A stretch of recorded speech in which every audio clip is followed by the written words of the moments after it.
იუსტიციის სამინისტრო სერვისების განვითარების სააგენტოსთან ერთად მოქალაქეებს ახალ მომსახურებას თავაზობს.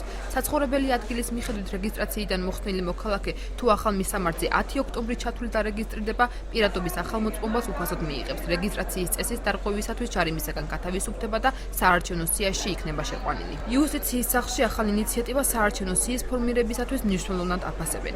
რეგისტრაციიდან მოხსნის თაობაზე ინფორმაცია მოქალაქემ შეიძლება მიიღოს იუსტიციის სახლში Skype-თან ტელეფონის მეშვეობით. ამ დროისათვის მონაცემთა ბაზაში რეგისტრაციიდან მოხსნილი 98,000-მდე პირი ირიცხება, რომლებსაც ახალი პირადობის მოწმობის შესახებად ყველა საჭირო პროცედურის მიღება 10 ოქტომბრამდე უფასოდ შეეძლებათ. სიახლეს ადებითად აფასებენ არასამთავრობო სექტორში.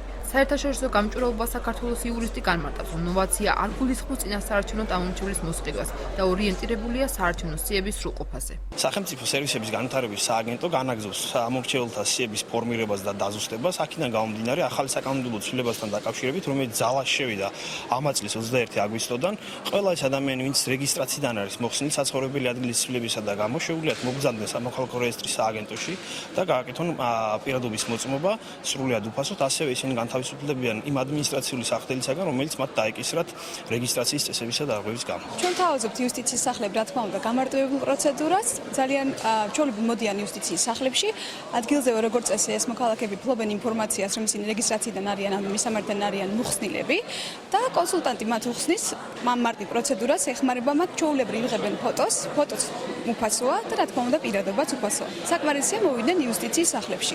პროექტი გრძელდება 10 ოქტომბრამდე და მათ აქვს შესაძლებლობა დარეგისტრირდნენ კონკრეტულ მისამართზე, ბათუმი იქნება, თბილისი იქნება თუ სხვა ქალაქი. იუსტიციის სამინისტროს ინიციატივა ID ბარათების გაცემასთან დაკავშირებით შეიძლება შეფასდეს პოზიტიურად, გამომდინარე იქიდან, რომ არის წინასაარჩევნო პერიოდი და მოქალაქეებს მიეცემათ საშუალება მონაწილეობა მიიღონ არჩევნებში. რაც შეეხება ხარჯებს, ხარჯები შეიძლება გამართლებულად ჩავთვალოთ, რადგანაც აქ არჩევს კონკრეტული პარტიის ინტერესი და ID ბარათი არ იძლევა ფინანსური რაიმე სარგებლის მიღების საშუალებას. აქ საუბარია საარჩევნო უფლების განხორციელებაზე.